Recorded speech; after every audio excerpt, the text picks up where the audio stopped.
We're live now, Chair.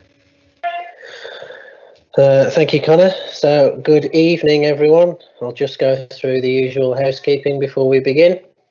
So, welcome to this meeting of the Children's Services and Education Scrutiny Board, which is being live streamed. My name is Councillor Liam Priest, and I'm the chair for this meeting.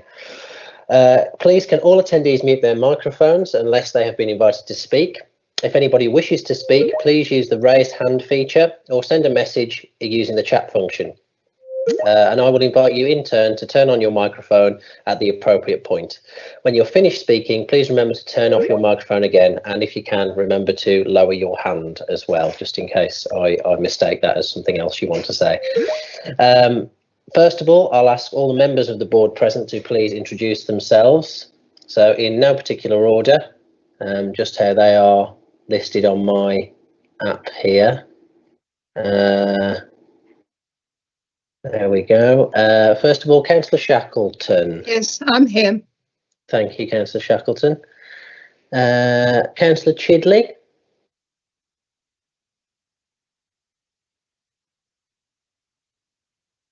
Councillor Chidley.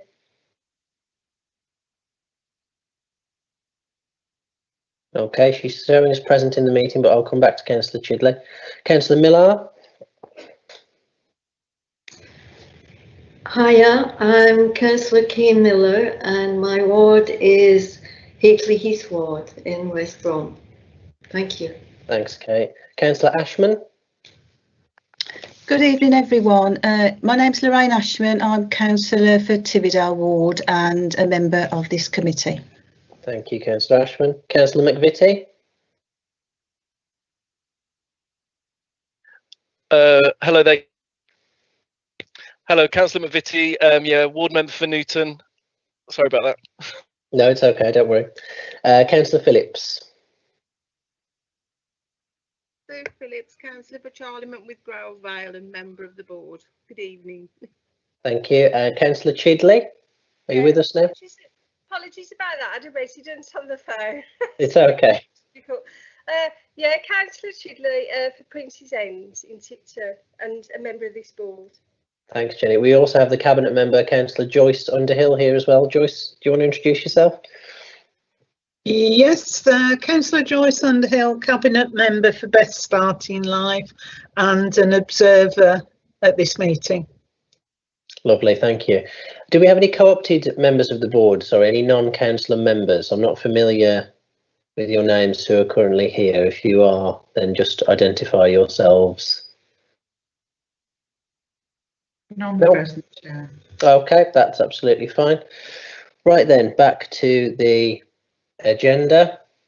First of all, apologies for absence. I've received apologies from councillors Carmichael, Costigan and Hussein. There are no other apologies as far as I'm aware. Are there any from the floor? No, I think everyone else is here. So agenda item number 2 is members to declare. First of all, any interest in matters to be discussed at the meeting. Members, do you have any interests to declare at all? No? Okay. And secondly, the existence and nature of any political party whip on any matter to be considered at the meeting. Members, do you have anything to declare on that? I'm not aware of any political party whip. No. Okay. Agenda item number 3 are the minutes of the meeting held on the 11th of January 2021. Do I have a mover for those minutes? I'll take your hand raised, Councillor Millar, as yes, you'll move them. Yeah. Brilliant. Do I have a seconder for those? And Shackleton, yes. Oh, yeah. Councillor Chidley or Anne Shackleton there. Is anyone against that? Any abstentions? No. Good. Those are approved. And on to agenda item number 4, the additional items of business I've got on here. So I have to notify the board of a change in co-opted members.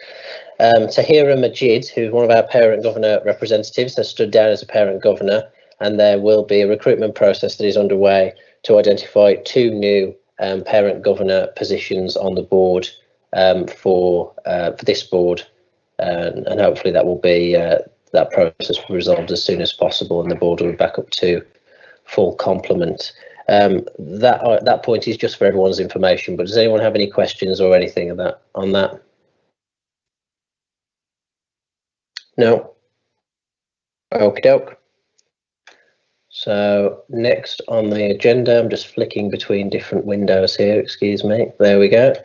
Agenda item 5 is the reset and recovery update with Leslie, I believe. Thank you, Chair. As agreed with you previously, Chris and I are just going to give you a brief verbal update today because you've got a very heavy agenda, and it's not long since our last meeting. So we're just going to give you a brief verbal update about things that have taken place between the January meeting and now. So just starting with me, we've continued to have the meetings of the Vulnerable Children's Group. Since January, we've increased those meetings to 3 times weekly again. That's the group that ensures that across partners, as well as all of the council services, vulnerable children are identified, and we can make sure that contact and welfare checks are in place for those children. I thought the board might be interested in a few bits of data actually that we shared with Ofsted last week, and I'll come on to that in a moment. But that group so far has been in contact with 950 international new arrival families, an average of 254 contacts per week since the start of the pandemic. So that's telephone calls, visits, etc. An average weekly food delivery of 357 meals per week. 1,334 learning resource packs delivered, and an additional 86 packs for children living in hostels that have been supported with learning resource packs and food parcels. And in terms of the elective home education and children missing education, 751 newsletters to date, and support to 200 pupils who are receiving their education through alternative provision. So just a few little bits of data to help the board understand the sort of extent of the work that group's been doing. Additionally, the Safeguarding Partnership has resumed its business continuity meetings. So these are the meetings where we are assured that all partners are able to continue their services, and where they're not, partners can step into those gaps to support each other. And we've been planning for an increase in demand, a surge in services through that group. The Children and Young People's Commissioning Partnership has ensured that additional resources have been put in place for a number of new areas of support around children's emotional health and well-being, domestic abuse, additional resources to support internet safety training for parents and carers and for school staff. We've extended the I Trust programme, that's the Supporting Families Against Youth Crime programme, provided free school meals during the February school half term, and those additional IT devices, the number was in excess of 1,800 in the end that were provided.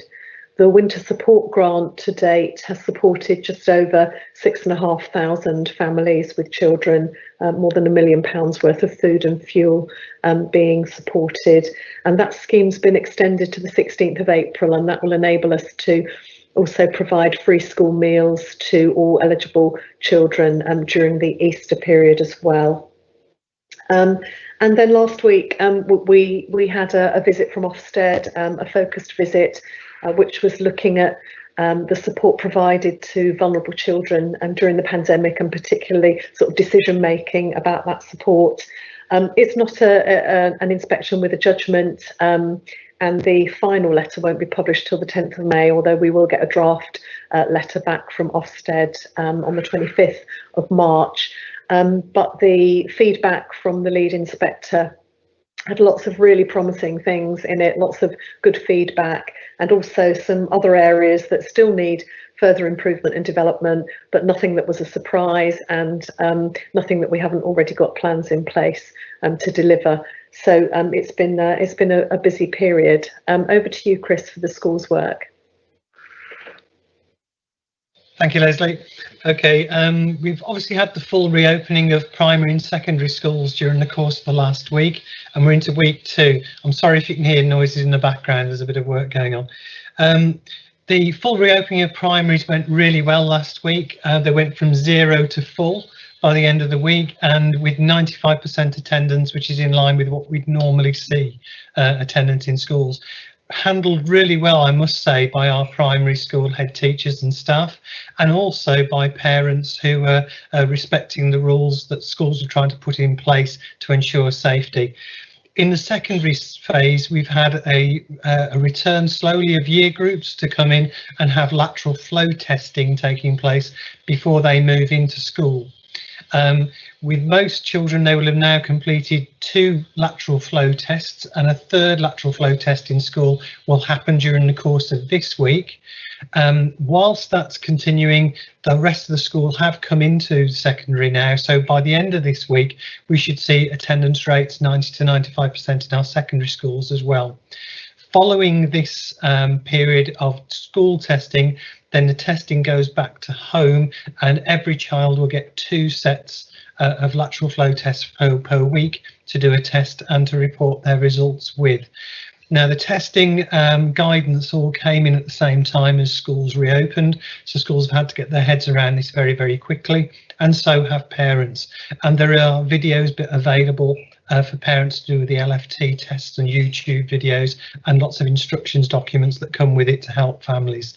And these will be multilingual as well, I've been told by the DFE. So by the end of this week, those will be being distributed to the families to continue. There's also an expectation that over the Easter break that families will continue with the LFT tests as well.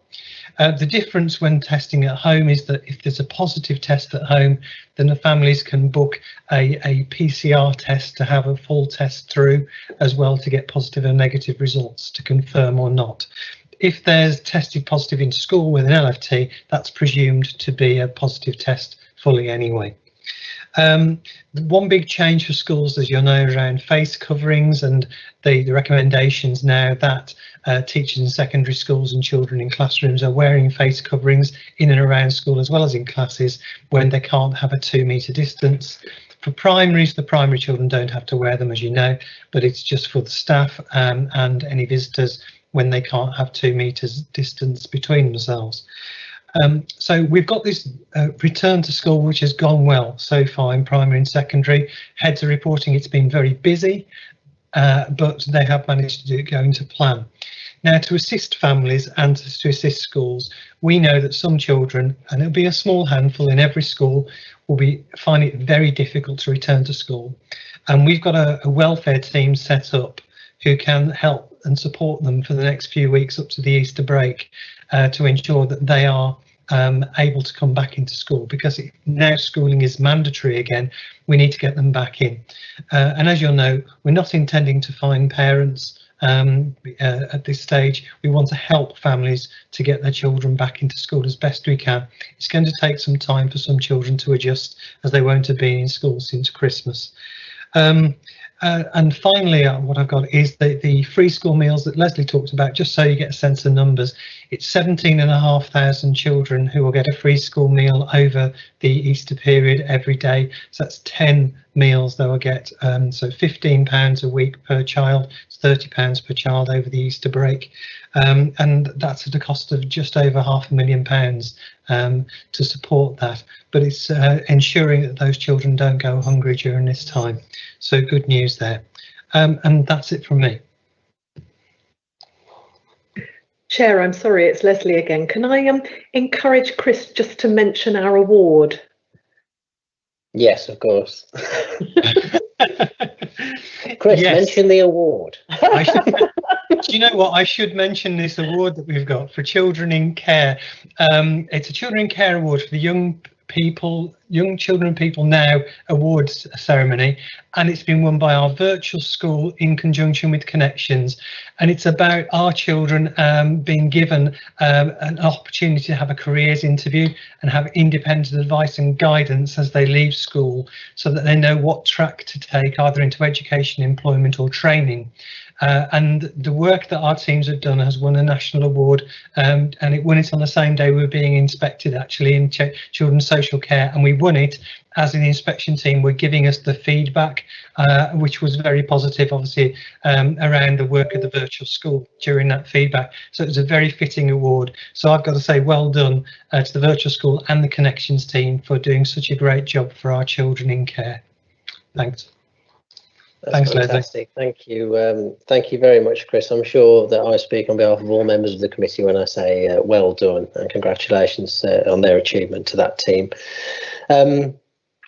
I think I would join you, Chris, in congratulating the teachers in our schools who've managed to go from 0 to 100 or 0 to 95% in the space of a week, and that is an incredible achievement. I think, like many parents in this country, I have a newfound respect and admiration for the role of teachers. Not that I didn't respect them or admire them before, but I think I have.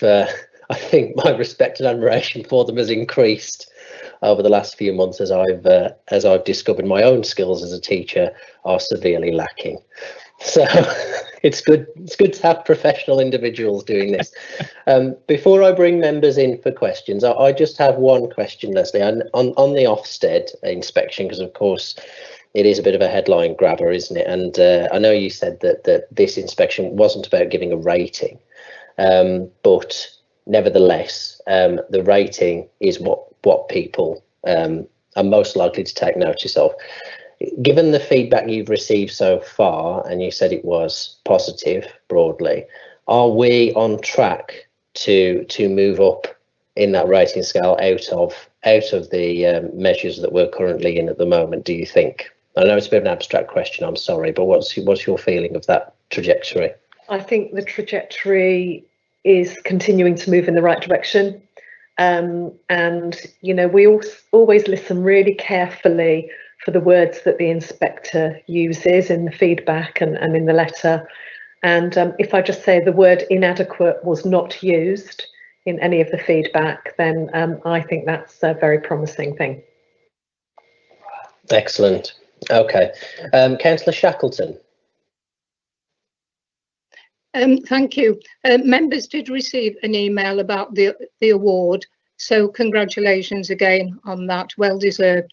I think it goes without saying that we need to commend everybody who's been involved with supporting the vulnerable children.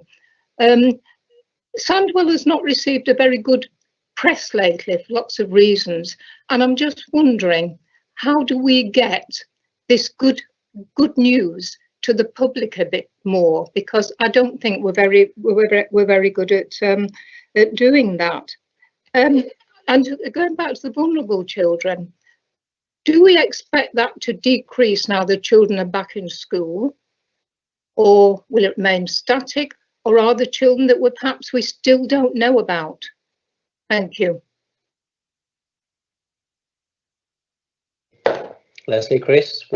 Yes, shall I make a start? I think the difficulty with getting some of the good news stories is that those people that are vulnerable don't necessarily want to be identified and have their story, told. I wouldn't expect them to be identified, by the way. No. Yeah, it's quite challenging, but I think you're absolutely right, Councillor Shackleton, that some recognition of all of that good work is something that we should really put higher on the agenda, and certainly something for me to take away and talk to our comms teams about. So thank you for that.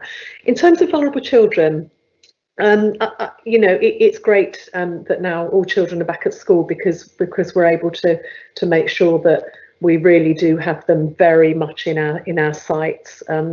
you know, the work that took place to make sure that we were in contact with children has been fantastic, but there's nothing better than having children in school to be able to, you know, see them every day, and to build their confidence again, so that if they are troubled, that they start to talk to someone. There will inevitably be a surge in demand as children become more confident at being back at school and talking to teachers and potentially sharing their experiences. I think there's no doubt about that. It's just about knowing when that point might come.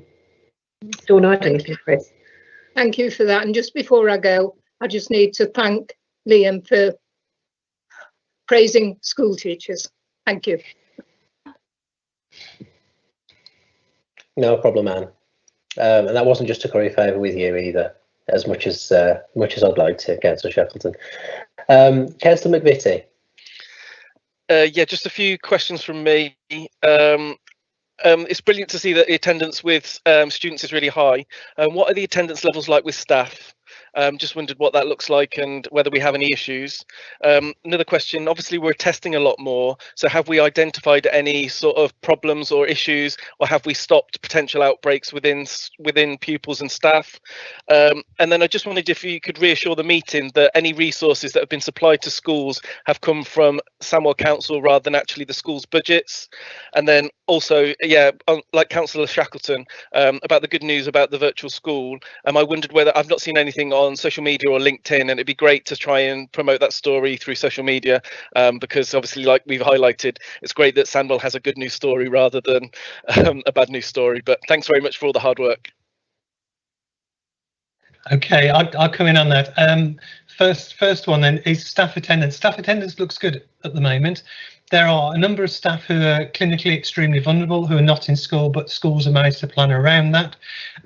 But generally, case rates are lower. And of course, we know that a number of our staff, particularly those who are in the over 50 section, get vaccinations now, which is assisting. So we think we're in the home stretch, but we can't be complacent about any of the measures that are taking place in school at the moment as a result. Testing, yes, there's a lot of testing going on at the moment. Results at the moment that are coming in from schools are not demonstrating a high number of cases in the area, and that's evidenced by the fact that we know that Sandwell is moving down the league tables in terms of the COVID transmission rates nationally. That is reflected in the schools at the moment.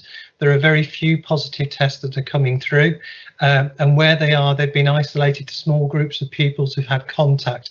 So at the moment, things are, bubbles are being isolated, small bubbles in secondary schools, class size bubbles in primaries, but the frequency is small.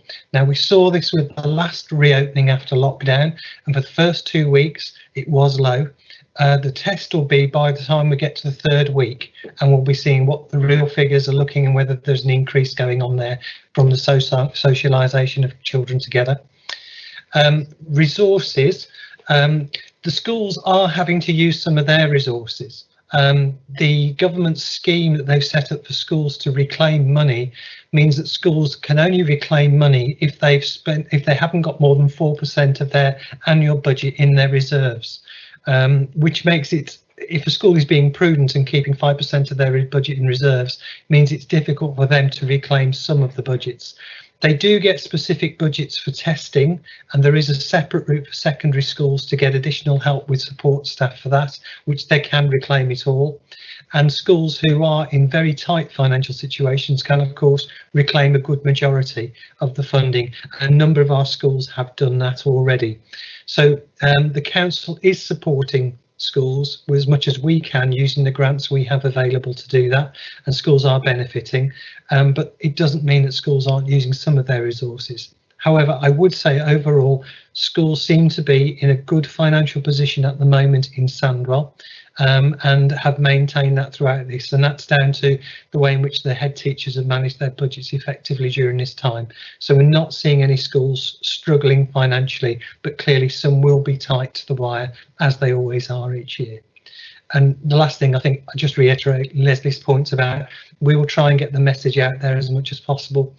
We have been tweeting it, we have had it on Facebook, and of course you live on down on the retweets and likes and shares that you get from that, and we can't force people to do that unless we employ, I don't know, let's say 72 councillors all click share and like. That might do it. I'm not sure, Councillor, but I'd leave that in your hands. Thank you very much for your information. I'll try my best. Thank you, Councillor McVitie. Thank you, Chris. Are there any other questions or comments from members at all? No?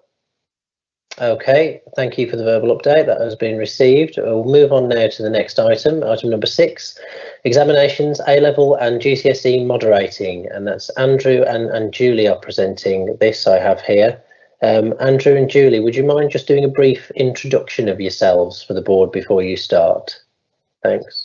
I'm Andy Timmins. I'm a group head for learning improvement, so I work within the school improvement team as part of education. So I work directly involved with schools, but there are a number of other areas that I work with as well, including virtual schools. So it was nice to hear those accolades for that team because they also did a fabulous job. Julie, over to you. Hello, I'm Julie Andrews. I'm a school improvement advisor working with Andy's team. Sorry, there seems to be an echo. I'm also assessment and moderation lead for the authority, so that's my remit as well. Lovely, that's great. And who's kicking us off? Is it Andrew or Julie who's kicking us off? I'll kick off. I'm not quite sure. Am I sharing the presentation, or have we got somebody actually going to share that for us? Okay, I think it's going to be me, so that's fine. Yeah, it's you, Andrew. Sorry? Yeah, if you can share it. Okay, let me see what I can do. Okay. Let's see whether that works as well. Okay, can everybody see that? Yes, that's great, thank you. Oh, that's brilliant. Okay, I can't see anything else, but obviously I can see the screen. Right, so I mean, the background to this, as you'll know, if we think back a year here, we were heading into that first period of lockdown, and there was a real concern for last year's year 11, because obviously we were very concerned about the way their public exams would obviously go, and we know those examinations were not sort of, they disbanded that process, and schools took an increasing role in the assessments to enable the year 11 students to have exam results in last summer in 2020. But I think as that time went on, and schools and leaders and teachers were becoming increasingly concerned about year 10, and that year 10 now is year 11. And as we went into the autumn term, we saw an increasing amount of disruption to their learning initially, and schools I think responded fabulously well and did a great job in terms of remote learning in order to keep that momentum going. And I think the problem for schools was it was that unknown that public examinations were going to take place in 2021 or not. And it really wasn't, and you'll see in the report, it wasn't until right at the start of the spring term we're in now, that the decision was made to pull those public exams and then to contemplate how they were going to assess those students in order that they could have results in summer 2021. So a consultation was set up. It was set up very quickly. I think it started on something like the 15th of January and it completed on the 29th. It was a very tight turnaround. There were a lot of questions. Sorry, Andrew, sorry to interrupt. Have you moved on from the... Oh, it's just popped up. Sorry. Yeah, sorry. I wondered if you'd moved on from the opening slide or not, but yeah, it just popped up on my screen. No problem. Sorry about that. Carry on. Not at all. Not at all. So there were quite a lengthy range of questions that were asked. The consultation was open to a whole range of people. Students were able to provide responses, and obviously as a local authority we did, and of course schools and leaders. And we obviously that consultation asked, it was about how the assessments were going to be delivered. They wanted, it was about, and you can see there was just a sample there, whether students been given the opportunity to demonstrate the standard at which they can perform. There's a real issue this year because obviously with students potentially missing so much of their courses, big question as to how they were going to be assessed at the end of this year, bearing in mind that obviously many students, and particularly those in Sandwell where the disruption I think has been particularly severe in terms of them going in and out of school depending on those periods of isolation and how they were going to be assessed. There were concerns obviously about whether they would, whether we could retain students' interest, I think, to learn throughout the year. And obviously the whole problem or issue in terms of this process is teachers being given an increasing amount of work here to enable these assessments to be made. And then, of course, it leads into the quality assurance and obviously the moderation of those. Now, Julie has obviously done quite a lot of work on this, had a look through the outcomes of this consultation. So I'm now going to hand over to Julie to lead you through those outcomes and perhaps talk a little bit more detail about what the implications of that are, or those implications are for our students and schools going forward. So I'll move on to the next slide. Julie, are you able to take over?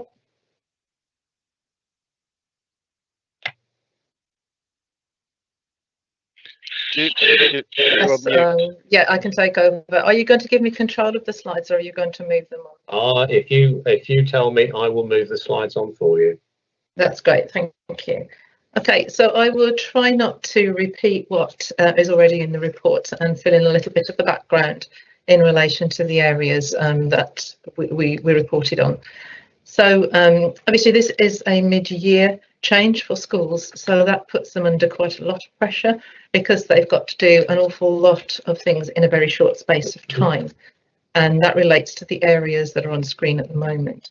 So what the Ofqual consultation has decided is that schools can assess students on a range of evidence that is available for them right through the duration of their course. They are expected to make an assessment of the students' performance based on what the students can actually do rather than on a prediction of what they might have been capable of. So that's quite important for schools to have in mind as they go through the process. The other important thing to kind of draw attention to is that heads of centre will have to be able to assure the DFE that, and the exam boards, that the amount of evidence that they have used to make a teacher assessment judgment for each student is enough for to enable the student to progress to the next stage in their education or training or employment. So schools will need to be quite careful with the range of evidence that they select so that it is a reflection of enough of a course specification content to be able to do that. And that will be checked by the exam boards as part of their quality assurance process. So they will be able to use a range of evidence, and that will include things like assessment questions that they have used throughout the course. It might include mock examinations that they've done throughout the course. It might include materials that the exam board has presented and provided for them. Okay, so in terms of support materials, the exam boards have been tasked with providing an awful lot of support for schools this year, because obviously this is a change halfway through the year, and it isn't something that schools would have been prepared for right at the beginning of the year. They're used to delivering an exam-based specification, and so now they have to switch to assessing students based on teacher assessment and the information that they've got for that. So the exam boards have been tasked with providing a range of support materials for schools to use, and that will include things like exam questions. It'll include things like resources that schools can use to form their own assessment questions. It will also include a lot of guidance on how the schools should use that. So they are tasked with providing mark schemes and guidance on how to use the mark schemes and use those within their departments in school.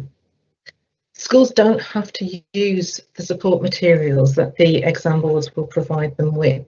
It's an optional thing, but they are there to support them, and they can choose from the range that is there.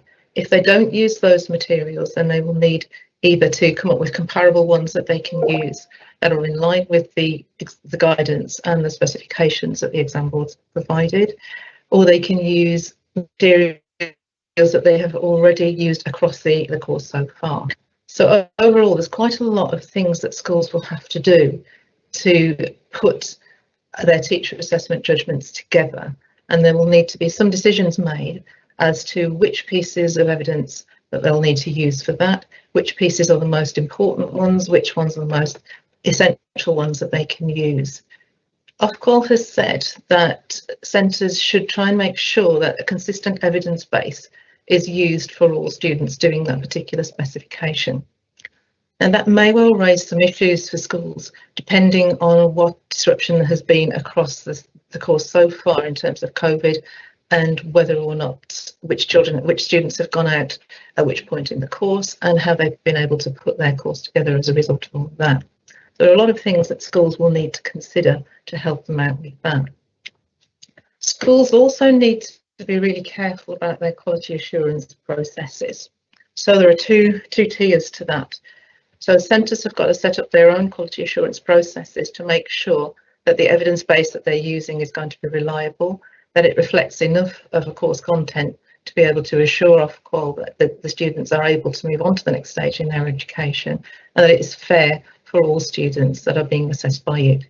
So there'll be a centre-based set of processes that will need to be put in place. The exam boards will provide a lot of guidance for that. Centres will be tasked with making sure that their processes are rigorous and robust and in line with the guidance that the exam boards have given to them.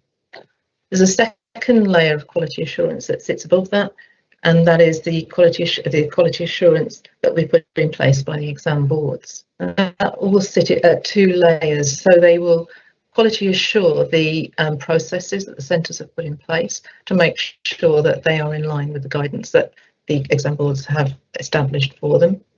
And then there will be a second tier of quality assurance where the exam boards will look at the evidence that the schools have used to benchmark and provide a basis for their teacher assessment judgments.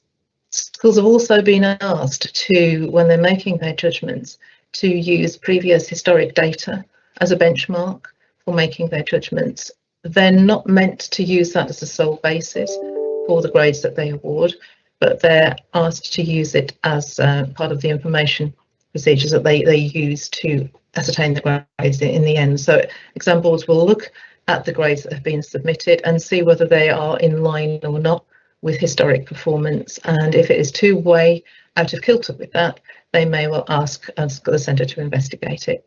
So there's quite a lot of processes that will underpin the teacher assessment gradings this year to make sure that it is fair for all students, and I think what comes through very strongly in the consultation is fairness for students and making sure that they can get a grade that enables them to move on, and that reflects performance that they are able to do as part of their specification and as part of their course. Students will be able to appeal if they don't think that their grade is fair. And the first port of call for that is the school, the centre itself. So the staff in school have been asked to share the evidence base that they're using as a basis for their teacher assessment judgments with the student before the grade is submitted. And if the student thinks that that's not a real reflection of what they can do independently, then they can ask the centre to adjust the grade and resubmit a different one. So there is going to be a process that schools will have to put in place to make sure in a timely fashion that students are able to put in an appeal if they think that their grading is unfair. On top of that, there will be a process within the exam board itself so that the student, if they feel that they're still not satisfied with what the centre is saying, they can appeal directly to, they can ask the centre to appeal directly to the exam board, and there are a range of steps that go in association with that. Ultimately, if the student is still not satisfied once an investigation has been carried out, they can put in an appeal to Ofqual. Ofqual has got its own board to look at appeals like that as an end point, and they have the final say. What's very clear is that as far as the gradings are concerned, if it's very clear that they can go up or down as a result of an appeal. So I think that really needs to be clearly communicated to students and schools so that the students are really aware of the implications of putting in an appeal, but they can do that if they think that it is the right thing to do. Okay, there is going to be an autumn exam series for students who want to actually sit an exam in the autumn. So there is going to be an opportunity. I think that a lot of responses in the consultation were wanting to make sure that if students felt that they wanted an exam-based grade rather than a teacher-assessed one, then they could have a chance at that in the autumn term. So there hasn't been really any information come out about that as yet, but that I'm hoping will come out fairly shortly. In terms of vocational, technical and the other qualifications, that situation is a little bit more complicated because of the range of qualifications that there are. So I've put in the report the umbrella statement for what is going to happen with each of them. So if they are qualifications that are leading to higher education, further education, the process is going to be very similar or the same as the process for GCSEs and AS and A levels. If they are the kind of qualification that leads to employment, there is still an opportunity, if an assessment is necessary, for students to complete it in line with public health requirements, and then similar thing with qualifications like functional skills that are a smaller qualification. Okay, could we have the next slide, please, Andy? Okay, so we tried to think about the kinds of challenges that there could be for students. And Andy alluded in his statement, in his comments at the beginning, about where there has been quite a lot of disruption. So at the moment, the picture could well be very variable. So schools have got a bit of a challenge to make sure that this is fair, depending on what amount of school has been disrupted for students over the year. And that's going to look different, depending on school, depending on year group, depending on even class within the school. So that's one thing that schools will have to consider and overcome as they come up with the fairest gradings for their students. There is an expectation, which I think I mentioned earlier, that students have been taught enough of the course so that they can progress to the next stage in their education. Heads of centres will have to confirm it, but there isn't any guidance coming from Ofwat as to what sufficient means. So that will have to be down to a professional discussion and decision at a centre-based level, so that they've got to assure themselves that there has been enough of the course coverage, but again, there isn't really any guidance on that at the moment. Okay, and the next one, please. Okay, there will need to be a lot of decisions made by schools as to whether they want to use the materials that the exam board provides, or whether they want to use the materials that they've got in school. And the balance of that between the exam-based ones and ones that they want to use. They don't have to use the exam-produced assessments. So they'll really need to look across what they've already got in terms of assessments for the students as to how much of the exam board materials they need and what the gaps are in terms of the assessments that they've already got. I did attend a meeting earlier on today with some secondary senior leaders, and they were talking about that at quite some length as to how much they felt that they would need to use the exam board materials and what they'd got already. And so I think that conversation is going to be quite a large one for schools, and they'll need to really carefully consider it so that they've got a balance for each pupil. Okay, the other thing that is going to be really important and quite a challenge, because it could well vary across a cohort, is which pieces of work that the students have already done and which evidence they want to use to support their teacher assessment and judgments. And it'll need to be in line with the exam board guidance, but it'll need to be a real reflection of what the students can do and what they can do independently, and a degree of consistency across the cohort within the school. So again, that could well be quite a big challenge, depending on how much disruption there has been to the students' education across the year. Okay. And the next one, please. Could I have the next one, Andy, please? Has it not gone through it? There we go. No, it has not. It was a slight bit of a delay. Okay. The first one at the top is quite important, I think.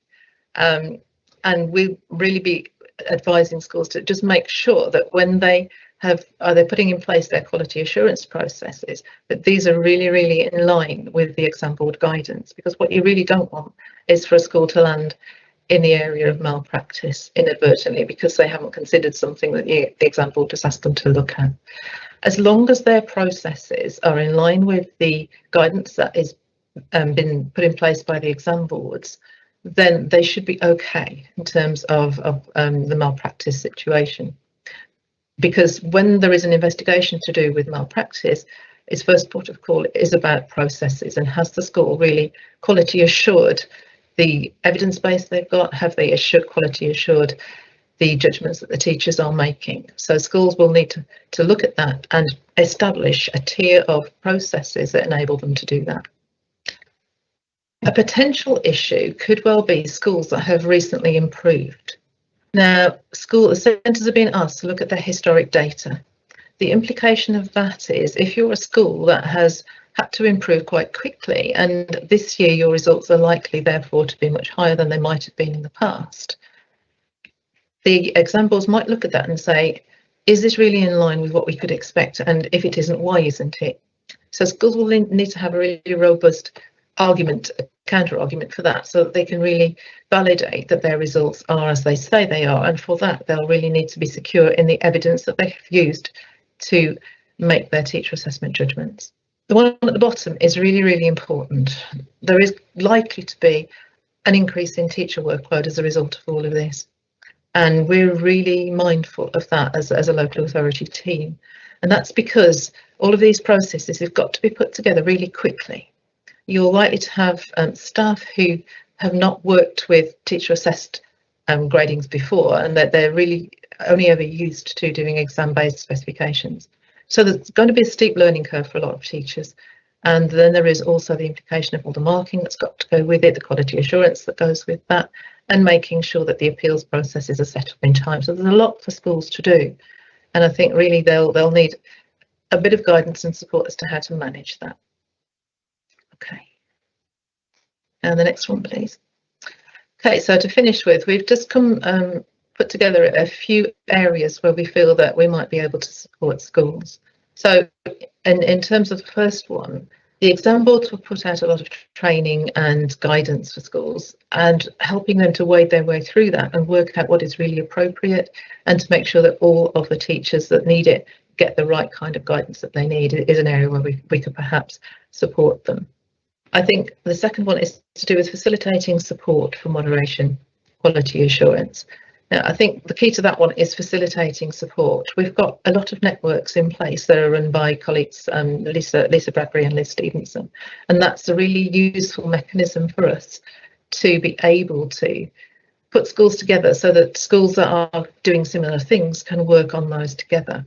The picture is really, really complex because of the way schools put their specifications and their courses together. So the likely area where most of this kind of support can be is on the processes that they're using for quality assurance, because they're going to be more consistent across schools because they've all got to follow the same guidance.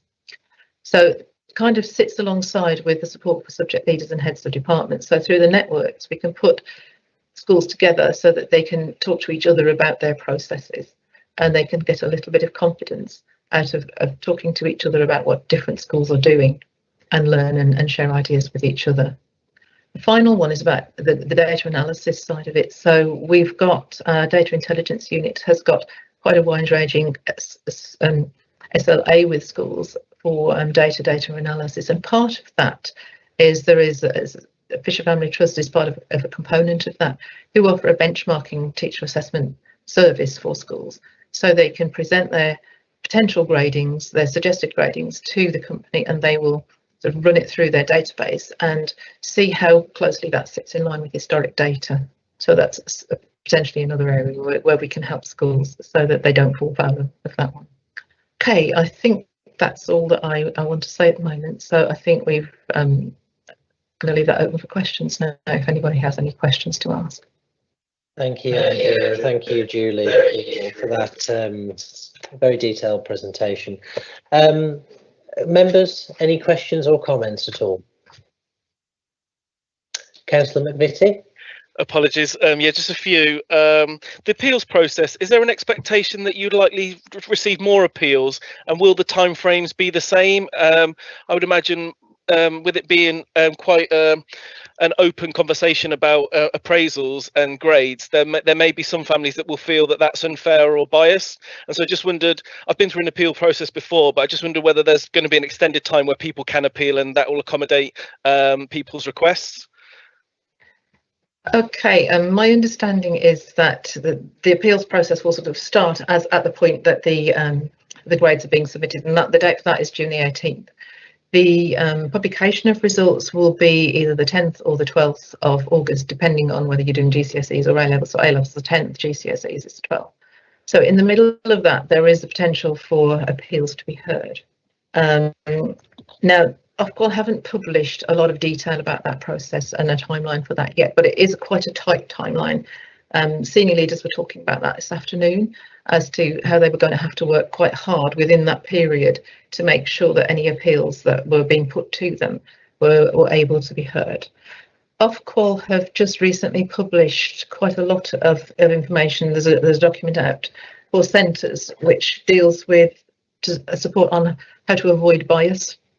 So there is quite a lot of detail as to the kind of things that they could do to make sure that there is no, so you minimise as much as possible or mitigate against perceived bias, so that families can be a bit more reassured that in terms of protected characteristics, or whether some students might say, well, my teacher doesn't like me very much, for instance, so I might not get the grade that is as positive as I might think I might get. But there is guidance about that so that teachers can avoid that. I mean, I would hope that no colleagues would go that route, but the guidance is there to support them.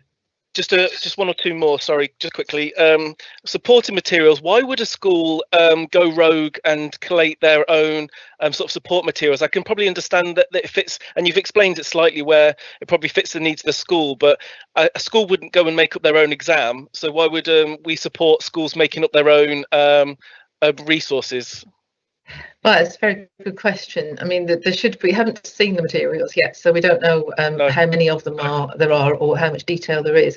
So I think in the absence of that detail, the best thing I could say to that is, well, it depends on which components have been taught and what materials are available for the component that has been taught, and whether centres feel that they have already got some work from the students that fulfills what they need to do, or whether they need to put something else together to fill a gap that they might have once they've actually looked at what is available.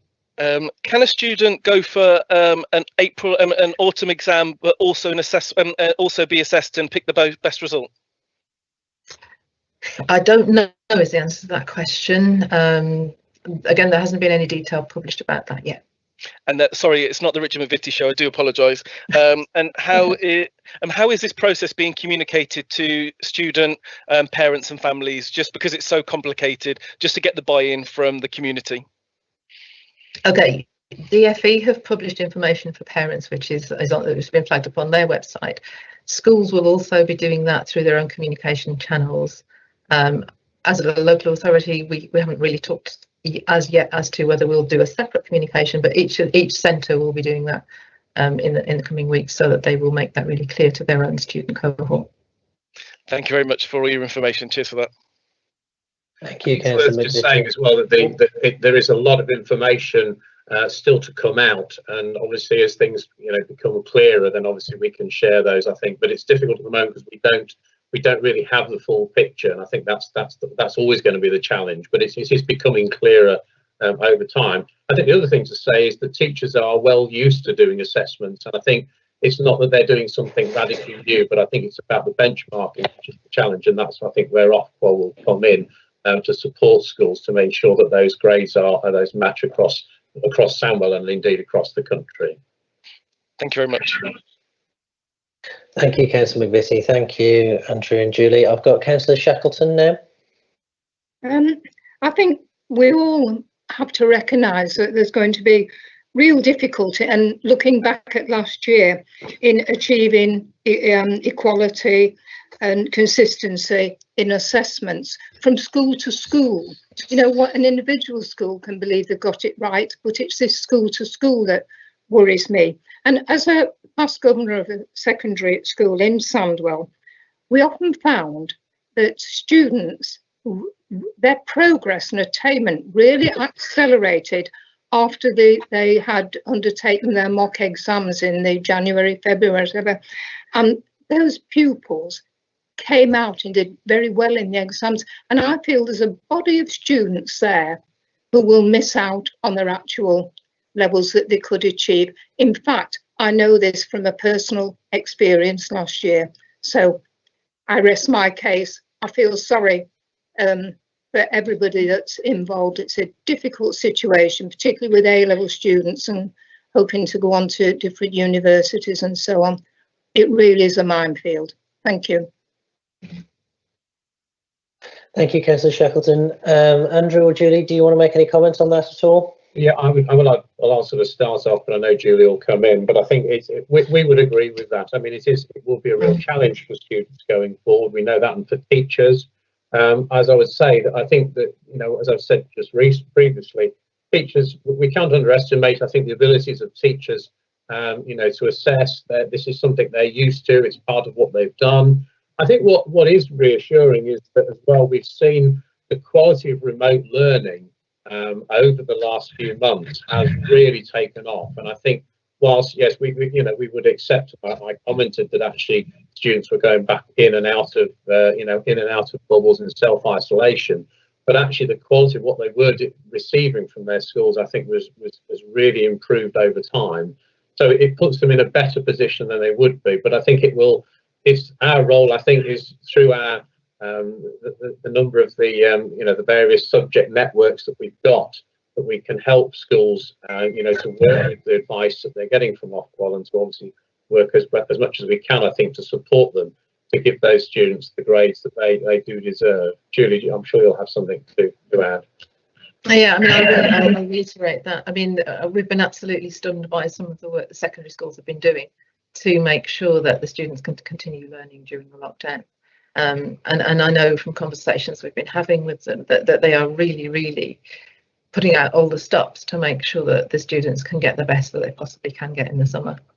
The other thing to say is there is a requirement as part of the Ofqual decision document, and that will be coming out in the guidance from exam boards, that schools are expected to make reasonable adjustments for students with disabilities, and they will be expected to do that to make sure that those students too get a fair grading at the end of the academic year.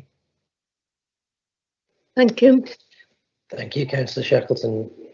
Sorry, you just turn my camera on, it's going off and on. There we are. Councillor Miller. Hiya. You've probably answered some of this.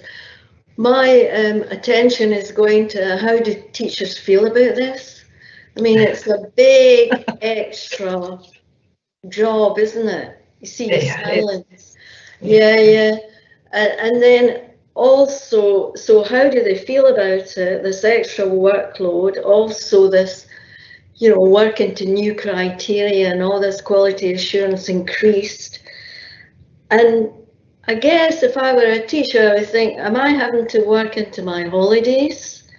Am I getting extra pay for this? And those sort of things, because I did teach A-level at one time.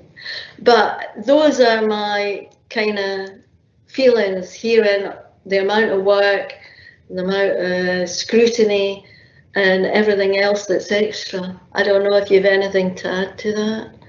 I suppose, Councillor Miller, what I would say is that the teachers have been there already. They did this last year, so they've been through that process. It's not the same, and we can perhaps talk about that in a moment, but it isn't the same, but they've managed that in a way. So in some ways they know what's coming. I wouldn't disagree with you in terms of the workload, and I think that's something when we're talking to leaders, it's about trying to manage that and taking any support they can from from the exam board. So if these materials come out to help them, obviously it's making use of those. And the last thing we want is teachers, going out their way to invent and redevelop new materials when actually there are materials already there. But I think the challenge this year is about the fact that students, unlike last year, where actually, I'm not saying they were right up to the mark, but they were close to the last year's year 11 were close up to their assessments. Whereas this year, I think we're in quite a different position. And the challenge, I think, is for us and for the exam boards is to help teachers to get those assessments right and correct, so that we can be assured that those students are actually going to receive the grades that they deserve. That, I think, is the real challenge. Julie, do you want to add to that? Yeah, I mean, I can only agree. Really, there is a huge workload implication. But schools, from the conversations I've had with them so far, they are drawing on their experience from last year, and using some of the things that they had to put in place last year to kick off what they've got to do this year.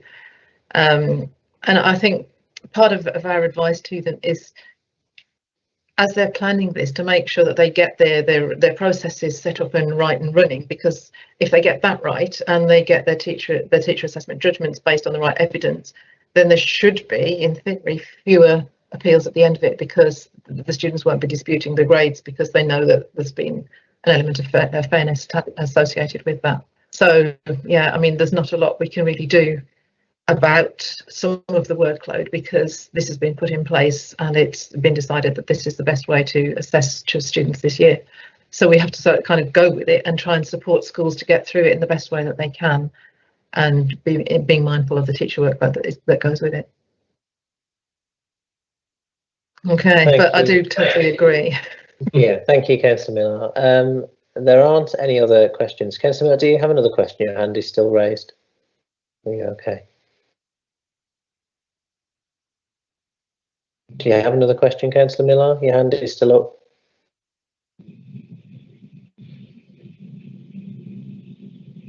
No? Okay, Councillor Chidley's popped her hand up. Councillor Chidley? Yeah, hi. Hang on, let me get my video working. Yeah, it was just a comment really, because I did social policy at school. Sorry, uni, I'm saying. I think it was sociology, and they said that girls were better with, you know, the work as they go along, but boys were better with exams. I mean, what would you agree with that, or?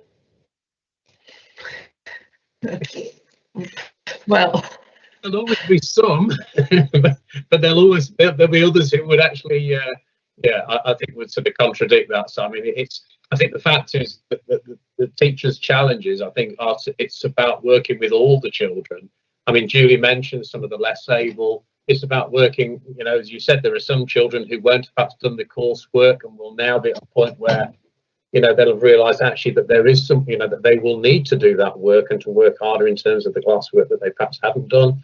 It's a real mixture, but I think this is, it still comes back to the point that the schools have got to help, and they have a responsibility, I think, to award these grades, you know, to the children as accurately as they can, and whether they're boys or girls, they're going to have to do that in the way that they've always done it, really. But we can't underestimate the challenge for that, Councillor. no. I was going to say, looking at my own school experience, I was quite good in the class, but when it came to the exams, I did get to pieces because I felt under pressure at the time, and you know, I don't think I did as well in the exams as what I did in the coursework. You know, that's my own experience anyway. I don't know whether in the future, whether you could pick as a student, you know, if you preferred to go on your coursework, or you know, if you thought you was good in the exam, do it that way. Don't know. Thank you. Thank you, Councillor Chidley. I mean, there are no further hands up. Members, as a final call before I wrap up, does anyone have any further questions or comments at all? No? Okay, well, just a couple of comments from me to end. I think the first around Councillor McVitie's final point right at the start of the question session there, and how will this be communicated to parents, teachers and students. I think it's really important that students understand the process and understand their rights of appeal and how they do that if they are unhappy with the grading that they've been given. So I think that's a particularly important thing to get clear with students, you know, how they can do that and when they do that.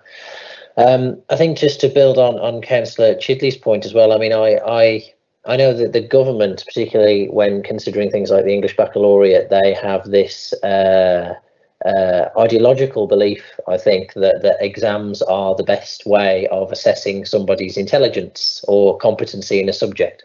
And I mean, I profoundly disagree with that. I mean, I think that there's a time and a place for examinations, but as Councillor Chidley said, there are some, not necessarily gender-based, but there are some students whose written expression is incredibly good, and there are some students whose written expression is less refined, but their verbal expression is really good. And if if the point of gaining a grade in a qualification is to assess the student's understanding of a subject, which I think is the point of it, then there should be a mixed approach taken to assessing anyway, even in normal circumstances. It certainly was the case when I went through my GCSEs before.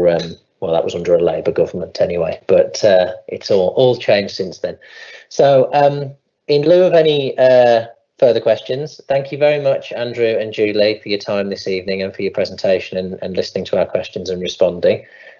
Your report's been noted by the committee, and if you're not up for any other agenda items, you are free to leave if you like. Welcome to stay, but also free to leave, and enjoy your evening. Thank you. Thank you. Thank you both. So on to the next agenda item. Agenda item number 7 is recommissioning of children's centres. I've got Leslie and Peter Forth for this one. Peter, do you want to just do a brief intro of yourself, because I don't think I've met you before, so hello. Yeah, hiya, I'm Peter Forth. I'm a commissioning manager working for Leslie. Lovely, thank you. And Leslie, are you opening this up? Only really to say, Chair, that you've got the paper, but Peter has a presentation that he's going to take us through. Oh, he just looked as though he might not have a presentation. I'm hoping Peter's got a presentation that he's going to take us through.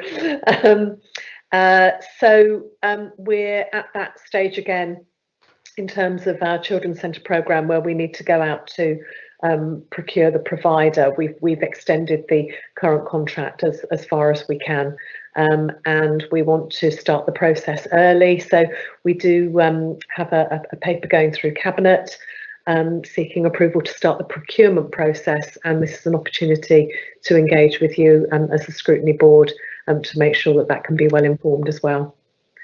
So Peter, are you okay with the presentation? I'm hoping that it will come up. So bear with me a second.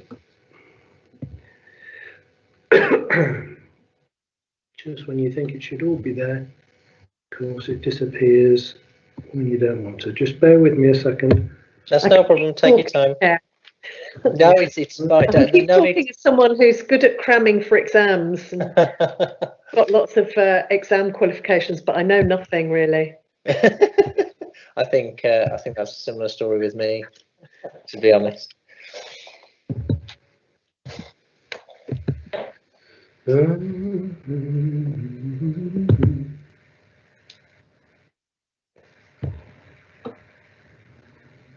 Peter, do you want to try pinging it across to me and see if I can share? That might be. Yeah, can do. Hold on a second. It's refusing to open now. Okay, don't worry. In the immortal words of Corporal Jones, don't panic. I suppose that's. Are you seeing anything at the moment? No. Not at the moment, no. Okay, that was a wishful thinking on my behalf. That was there. Okay, I am going to take you up on your offer and bring this over to you. Just a second. Okay, we can do that, and then if it would be easier. Yeah, that's start. I can start talking any second anyway. And I'll catch up with the presentation when it arrives. Just a second.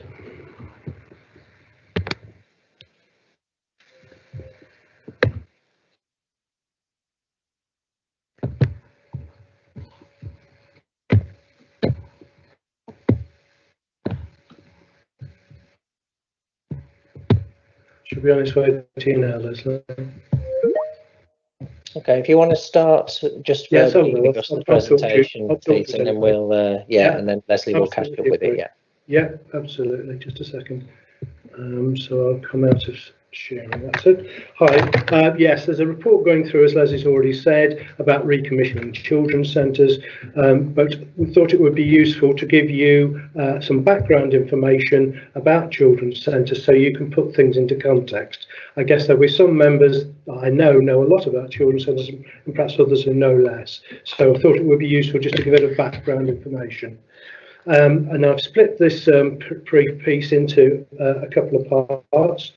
First one was about the fact that the whole concept of Sure Start goes back to 1999, and in Sandwell we had one of the first trailblazer centres over in Rowley Springfield, and the emphasis of the children's centre or the Sure Start at that time was about giving families support on a wide range of issues in the early years, and this was particularly on the 0 to 4-year-olds when it first came out of Sure Start, all about early intervention. There was also a requirement at that stage for us to create new childcare places, which is one of the things that was built up as we went along. So by 2006, we had 7 centres established in Sandwell, run by a different organisation. And as time went on, they were rebranded nationally as Sure Start Children's Centres. Okay. And one of the key issues that came up as part of that was about establishing services in pushing distances for families that recognised that people wanted local services. And in the end of that period of development, we ended up with 21 centres in Sandwell. Are you able to move us on one now? Is that? No, doesn't want to know. Can you see the presentation? I saw it then. No, it's just gone off. It was just there and it's gone off. Right, we'll try again. Sorry, it's no, it's all right. Don't worry. Keep talking, Peter. Okay, I'll keep going.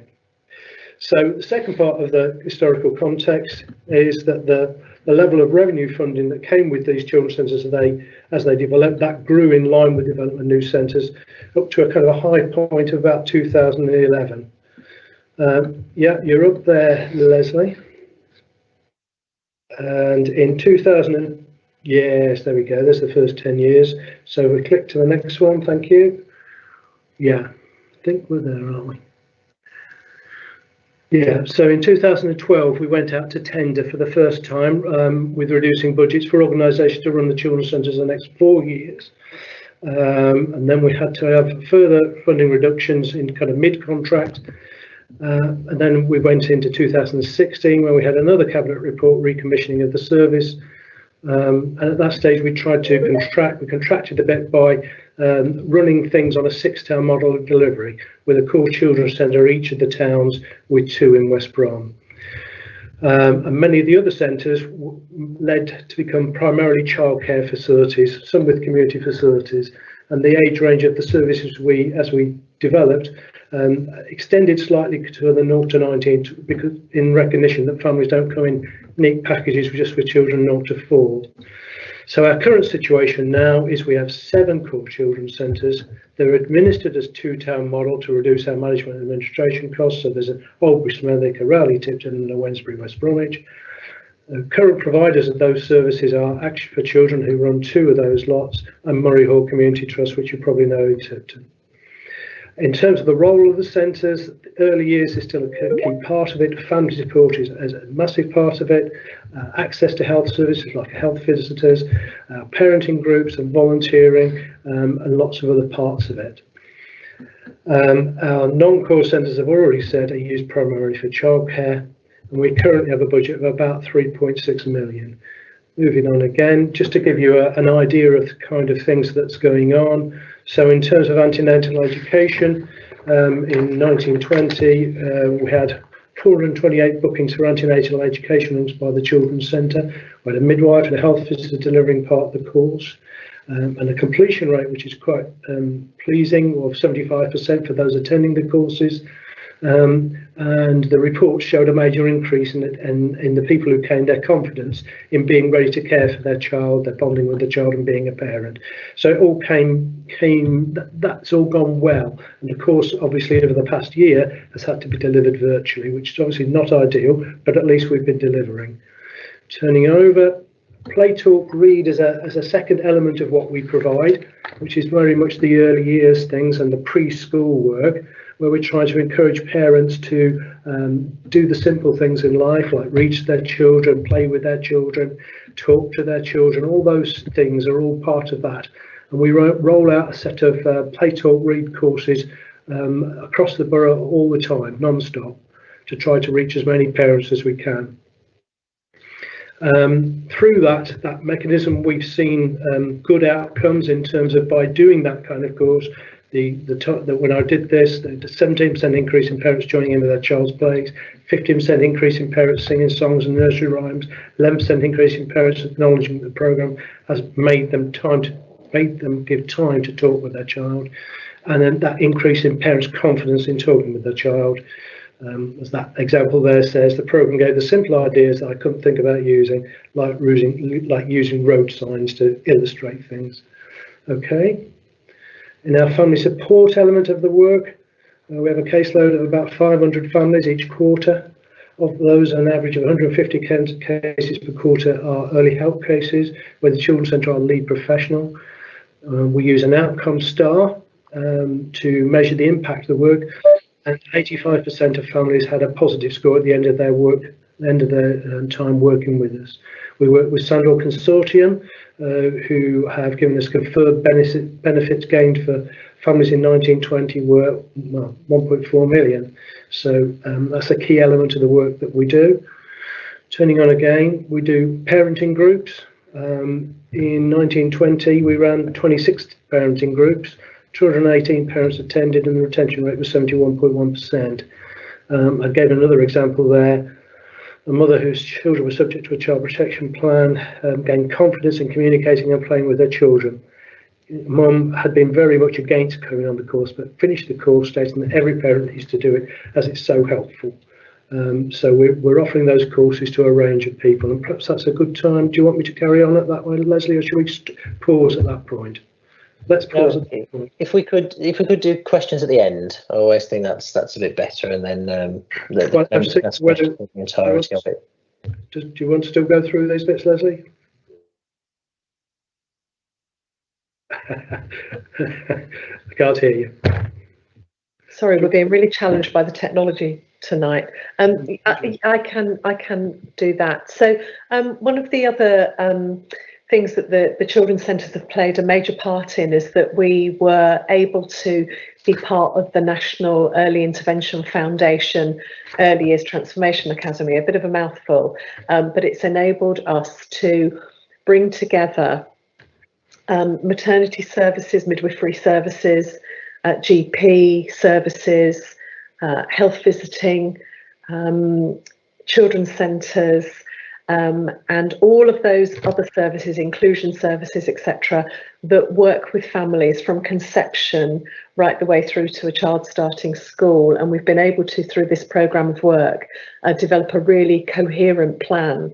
And I'm going to whiz through some of these things. You can read them as I'm speaking, but a really coherent plan for making sure that our children's centre work fits into entirely the right space for that continuity of support that's available to families from conception through to going to school and being able to meet that school readiness. What you're seeing here is some of the feedback from parents about engagement with services and the positive impact that engagement with services has helped those parents to develop. And that's been particularly important with parents who maybe don't have any other family around them that they feel they can turn to, or friends, families that are isolated.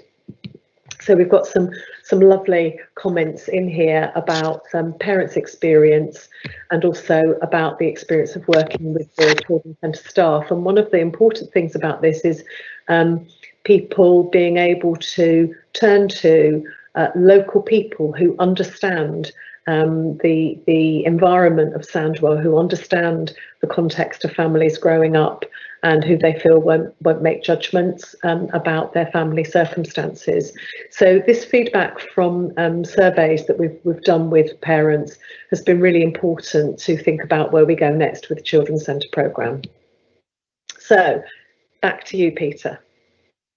So at that stage, we're now going out to tender. The report has come out to you. So it's now that discussion about what do we want to see in the future. The feedback so far has been very much about people wanting to keep that range of services available. The feedback from parents has been very much about wanting those local services still, about wanting to be with other parents and to be able to talk to one another and get support that way. And I suspect that the pandemic experience has made that even stronger. So that's something we need to work on particularly more as we go forward. So I think I'm over to you for questions at this point. Okay, I'll take the presentation down. Just want to play. Okay, I think that's the end of the presentation. Councillor Priest, thank you. Okay, thank you both very much for that. I've got a couple of hands up from members. Councillor Shackleton.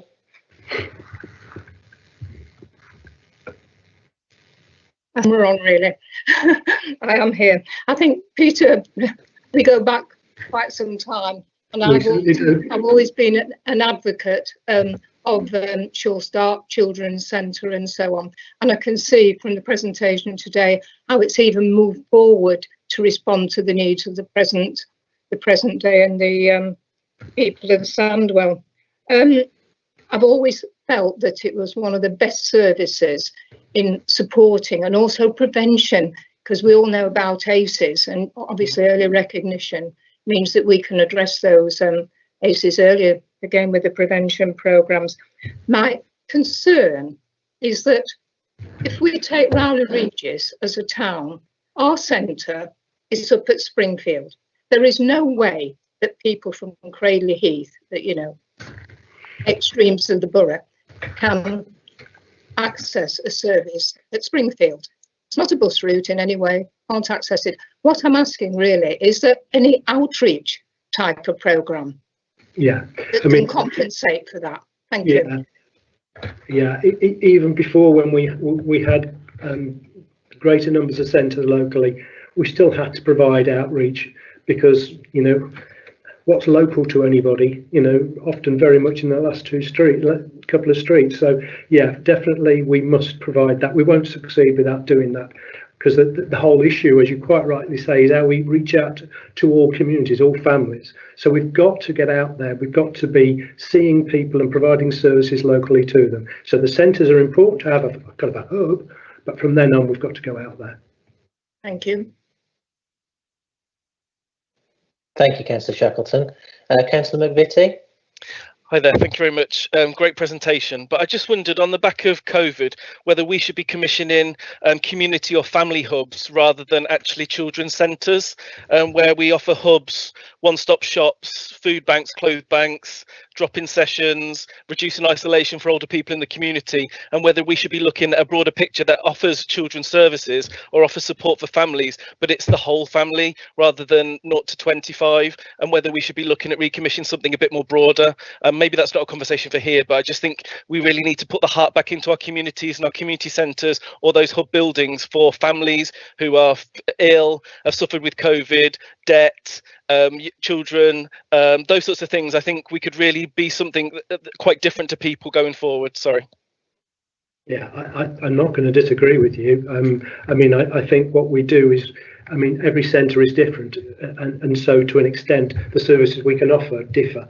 We can offer more in the bigger centres, but as you mentioned, community centres, there's community centres around as well. So I think we need a kind of looking at things a bit differently. For me, it's how you look at how you provide the services in a given area. We've got a children's centre, but over here we've got a community centre, and over here we've got the Salvation Army doing something. So how do we provide those services locally across all those potential providers?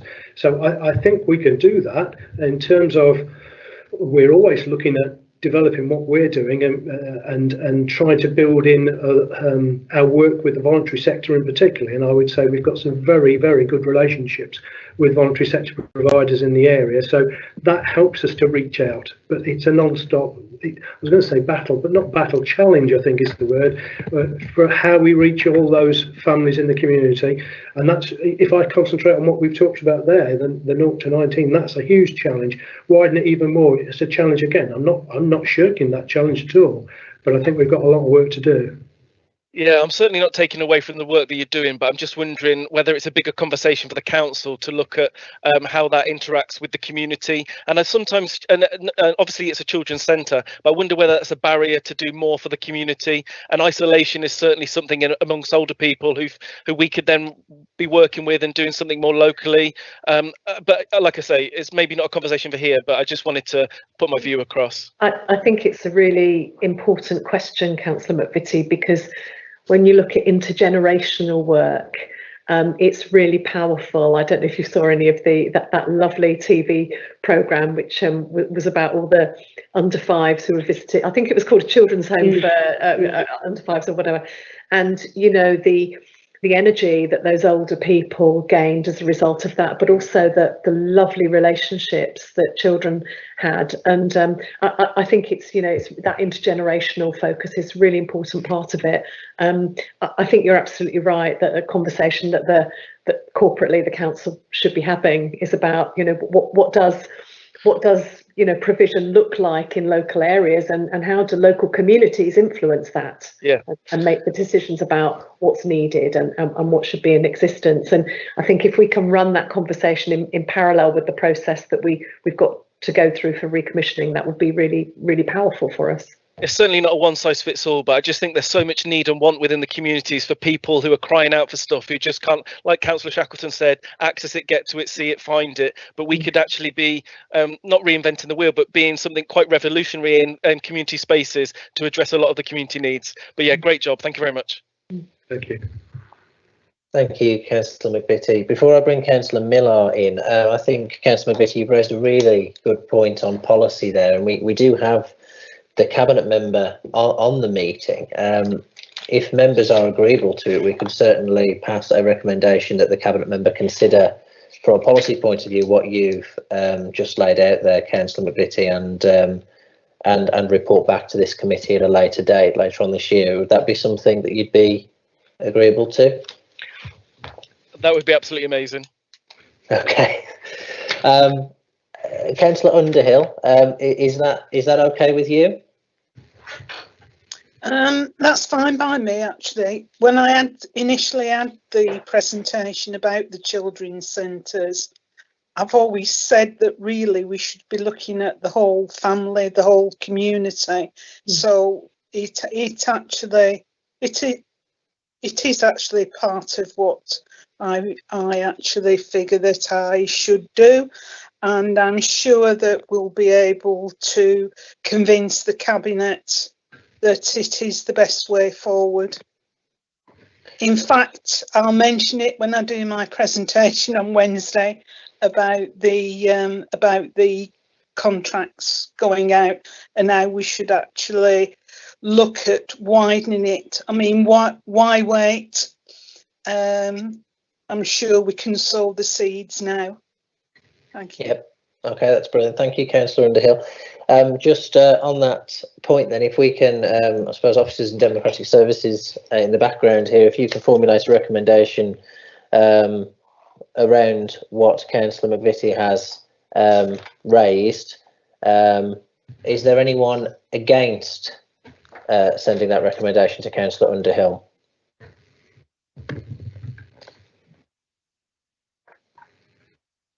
I'm going to ask Kay Millar to come. I know you've got your hand up for a question anyway, Kay, but are you against that or for that? Kay, you're breaking up. Sorry, I've just lost contact and come back into the meeting, but now I'm losing you. Could you repeat that, please? Yeah, from the start. Do you want me to repeat it? No, just the last couple of minutes. The last couple of comments. Okay, so I just wanted you to bring in just formulate a recommendation around Councillor McVitie's points, and to well, that was all I said, wasn't it? I've forgotten what I said now. I just asked councillors if they are for that. I know Councillor Millar had a hand up anyway, before I came in, just for due diligence, because you got your hand up to speak, Councillor Miller. Are you in favour of that recommendation? Is that all right? Yeah, fine. Okay, that's great. So that's in the absence of anybody else shooting their hand up and telling me that they disagree with that, then I will take it that recommendation is passed. Is that okay, Deb, to be left with Democratic Services officers to word that recommendation? Because I'll be on the spot to come up with wording on the hoof for it. Yes, Chair, that would be a recommendation to Cabinet as well, so that will go to the next Cabinet meeting. Thank you. Yep, that's great. And it was moved by Councillor McVitie, and you can put it down as seconded by me. Okay, Councillor Miller, your question. Yeah, just quickly, whilst this is kind of the hub, this is a good idea, and it's kind of like more inclusive in some way. My thought, though, when the conversation was going around that, was how there's a lot of people, for some, I'm thinking young women, possibly pregnant, possibly with young kids, possibly from varied communities, how difficult it is for them to make that first step, to go to a children's centre, to go to specific places. It's very, very hard. And whether indeed a common hub like that would be a disincentive for those, you can't lump everybody in a group, but the people that are far away and for whatever cultural, whatever reasons, this is such a big step, and it's such a needed thing for people to find other people in the same circumstance and to get that group kind of support. And it'd be good if that was still maintained at some point. Yeah, absolutely. And but it's difficult for young mothers. You're right. Any building is a barrier almost. So we have to work hard at it. If it's just, we can't just say the door's open, come in. It won't work. We have to go out, do the outreach that Councillor Shackleton was talking about earlier on, and bring people in slowly and as when the time is right. Perhaps doing groups. Once we get people through the door, they're more likely to come back to other things. And we do a range of activities where people come in and feel less threatened. They get to know other people and build it up. But it's not straightforward. Some people do. Some parents are more than confident to come in. But you're right, we've got to reach out and get everybody. Okay, thank you, Councillor Miller. There are no other questions or comments, so I'll do a last call. Any other questions or comments from members before we move on to the next agenda item? No? Okay, well, thank you, Peter and Leslie, for that. Peter, if you want to leave, you may leave. Thank you very much. You are welcome to stay, but you may leave. Thank you. Bye-bye. Thanks for your time. Right. Next item on the agenda is agenda item number 8, holiday activities and food scheme. We've got Chris and Samantha Harmon for that. Samantha, do you want to just do a quick, excuse me, my phone's going off and it goes, because I've got a Mac and an iPhone, it decides to ring through my ears when the phone goes on my laptop. Samantha, sorry, do you want to give a quick introduction of who you are? Hi, yeah, I'm Samantha Harmon, Sam Harmon. I manage the play service, Go Play Sandwell, for the local authority, sit within education, and I'm the lead officer for the holiday and activity food programme, which is currently being run by the DV, Department of Education. Lovely, thank you. Chris, are you kicking this one off? You're on mute. Back on now. Okay. Yeah, I think Sam can lead us through this one. She has all the details and has been working on this one really hard. So off you go, Sam. Thank you, Chris. Thank you, Leslie. Right, I'll just give you have the papers, which has got the historical background. So I'll just give you a very brief overview. So December, the Department of Education contacted all local authorities to offer the opportunity to deliver a holiday activities and food programme for the Easter, summer and Christmas of 2021. Sandwell's indicative allocation is £1,932,480, or up to. 3% of that can be spent on capital assets and 10% on administration. So, you know, the majority of that needs to be spent on a number of outcomes that the Department of Education require, which is getting children who are in receipt of benefit-related free school meals between the ages of 5 and 15 to eat more healthily, to be more active, take part in engaging and enriching activities, to be safe and not isolated, have greater knowledge of health and nutrition, be more engaged with school and other services, and have greater knowledge and awareness of holiday club provision. The guidance came out in February. It's very prescriptive on one hand, but on the other hand, there are some anomalies in there that is, you know, some grey areas. So we've been working behind the scenes in Sandwell to get some offer for 1 week at Easter, because we have to deliver 1 week of provision at Easter, 4 weeks in the summer holidays, and 1 week at Christmas. So I'm gonna try and share my screen now, which I'm not overly encouraged that it will work, but I will share my screen to give you an update of where we're at, and then you can ask any questions. So let's go at this.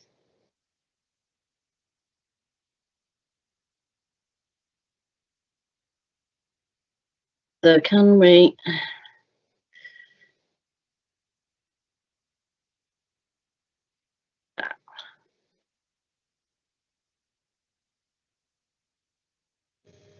Are you okay, Sam, or do you need some help? No, Deborah, I think I had a plan B. Deborah, if you can share the screen, that'd be great. There's only 4 slides on it.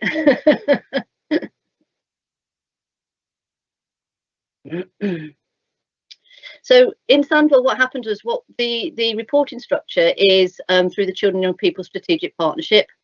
And there are a number of task and finish groups that we've put together. So there's a steering group that are represented by public health, local authority officers, and the wider voluntary and community sector.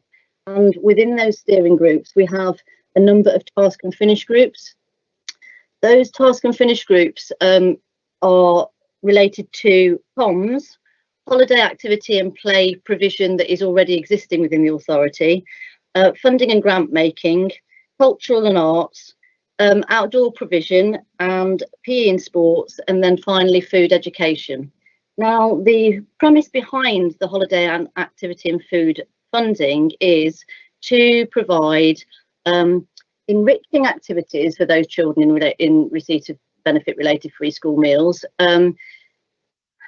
across the holidays, so that they can so they're not missing out, and actually when they get back to school, they're school ready and they're learning ready to go back into school after the long period of holidays. The steering group, the task and finish groups within the steering group have all been given a list of things to go out and find out about how we can deliver it. Now, we were going to be delivering a face-to-face offer over let me just put my slides up. We were going to be delivering a face-to-face offer over Easter and the summer holidays, but because of COVID, the Department of Education have agreed, because of the high cases in Sandwell, that we can deliver a predominantly predominantly digital offer. So we've got Rob Marlowe leading on the PE and sports. We've got Felix and our res centres leading on the culture and arts. We've got our youth provision includes leading on outdoor activity. The early years, quality early years and childcare team are delivering on holiday and play, and that includes also SCVO supporting with the voluntary sector provision. Angela Blair in public health is leading on the food education element, and we're looking for also additional funding and grant making, which is led by our voluntary sector support team, Karen Williams, because Sandwell has made a decision that we also want to support our children who are missing education, electively home educated, or have no recourse to public funding, or may require this level of support from a social prescription model, to enable them to actually engage with the activity and the provision as well, because although they wouldn't be eligible for free school meals, in real terms, they are in need or require some form of, not intervention, but some form of enriching activity and food support over the holidays. So the task and finish groups were asked to generate a list of providers who were in a position to work on the HAF programme in those areas, to map the current digital offer. They were asked to identify whether it was transferable to face-to-face in the future, because in the summer we need to deliver a face-to-face offer, capture any funding or resource requirements to support their involvement or extend their current capacity, and identify the gaps in provision from an activity level and how these can be resolved. They were also asked to identify any barriers to access for participants both digitally and face-to-face, and look at the whole age range of primary through to secondary and SEND. So we've worked with schools to ask them to actually share with us, obviously fully GDPR compliant, those children that are in receipt of benefit related free school meals, and that information is coming in now. So we will target market them in the first instance, those parents and families, to say that this offer is there. And we will have a web page on the website which will be going live next week, where parents and families can sign up to the activities. There are a huge amount of really, creative and innovative ideas that have been brought to the table by the task and finish groups. So we have got, coming into, from the arts and cultures perspective, we've got an in the mix festival of creative opportunities. So we're collaborating with 11 independent artists to put on a digital offer of spoken word, poetry, music sessions, art and design sessions, visual arts, circus skills across the 2 weeks of the Easter provision. Although we only have to deliver 1 week, we are making the offer over 2 weeks. The Malt House Stables, Forge Mill Farm and Groundworks West Midlands are looking at an environmental offer, so that will include wellbeing walks and environmental activities, looking at food provenance and how things get from the farm to the fork. Our holiday clubs, so we've got a small grants programme that is open at the moment for the voluntary sector organisations and our existing childcare providers, to ascertain they can bid into that to support free places for free school meal children. That is the only face-to-face offer that we will be delivering over the Easter provision, and that will be targeted at our most vulnerable children. So we'll be working with the Children's Trust and our children's centres to identify those families where those children may have, not have access to digital platforms, or may be that we want to see them in provision so that they can be supported more holistically. And then we're working with SLT and the Albion in terms of the sport and leisure provision. They're going to be putting interactive, age-appropriate sporting activities on their website, which we can link through to. And then with the food education, we've got a range of topics from lunch, breakfast and tea, interactive cook-along recipes, fun activities, and,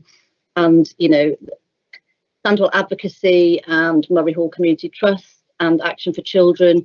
Our VCS partners have all helped us, in delivering that model.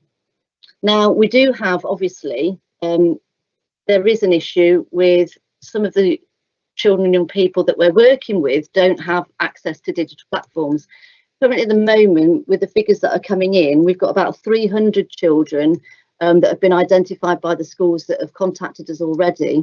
So we will be providing each of those task and finish groups, and each of those areas will be providing an activity, go into an activity pack that we will be delivering to schools the end of term, for those children to be able to take home, so that actually they're not missing out on some of those things that are going to be online. Interestingly enough, I've just done a bit of number crunching, and actually it's only about 2 or 3% of our children in Sandwell that aren't in receipt of free school meals. Currently we're looking at 17,500 children, but if you look at the age range from the 5 to 15, which is the Department of Education's age range, we're only talking about 2 to 3% that aren't in receipt of free school meals. So the steering group have agreed to make particularly the digital offer a universal offer.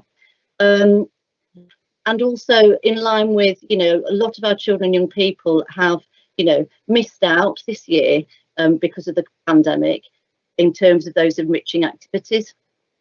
So we're looking to also work with a universal offer over the summer. And the other reason we're looking at that and how that might work is because when we went back to children and young people, what they said was, we don't want to be missing out. We don't want to go to an activity just because we're on free school meals. We want to go with our mates. And if our mates aren't on free school meals, then we can't access that activity. So we've got a lot of work to do between now and the summer to make sure that we've got a really fair and equitable and transparent, you know, exciting, creative offer that we can link to a free school meal offer alongside that for those children that are eligible, so that they can actually access the provision and the activities with their friends and with their peers. So there's a bit of a dilemma that's linked with food insecurity, which is, you know, if you're in receipt of benefit related free school meals, you've got a food insecurity or food poverty, you know, and actually linking a food activity with, or linking free school meals with a physical activity. And I think one of the young people said to us, which was really prudent, you're making assumptions that we don't do any activities because we're on free school meals, and we do lots of things. Am I going to have to do something additional in order to get the free school meal now?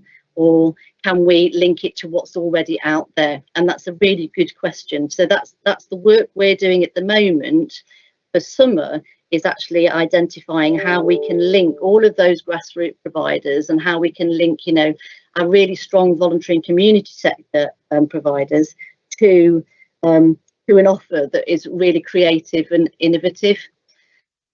So we go out to market at the end of this week. Next week, the website goes live. We have submitted the report to the DfE and the delivery report, and they're happy with that. And the allocation for the Easter provision is £172,309. But it has been agreed that if that isn't spent, then that can be transferred over to summer and Christmas delivery, because it's a ring-fenced budget. So it won't, you know, it has to be used for that. And I just would say at the end is what we really need to be really clever about is there's a significant amount of money this year that we can spend for this programme. And if we're creative and if we're innovative, we can actually build some really strong foundations, because we don't know whether this money is going to be there next year, to actually look at creating some investment from the business sector or from external partners in order to be able to actually deliver something sustainably year on year. And I think it's really important that we actually maximise the potential of this pot, with the view that we're not going to have it next year, you know, but we'll have built the foundations in order to be able to deliver something, you know, of the same ilk next year, you know, from a Sandwell perspective. Leslie, Chris, does anybody want to add anything? I'm sorry, I did dawdle a bit at the beginning. So I do apologise about that. No, it's okay. Leslie or Chris, anything to add? Nothing from me. I'd just say Sam explains that really well, which is why I let her go straight into. We know that she's got it absolutely to pat. So thank you, Sam. That was really helpful. Yeah, thanks, Sam, for that. Members, any questions or comments on that presentation at all? Councillor McVitie. Yeah, listening to that presentation, it almost sounded like what you're offering is a Netflix subscription, but the subscription is going to the people who have the free school meals, and so they get a password, but then are able to share it with their friends. So they get the benefit, and then actually I want my friend up the street, my friend in the class. So it's like a Netflix deal, but we're offering it in Sandwell for access to activities, which I think could be really good.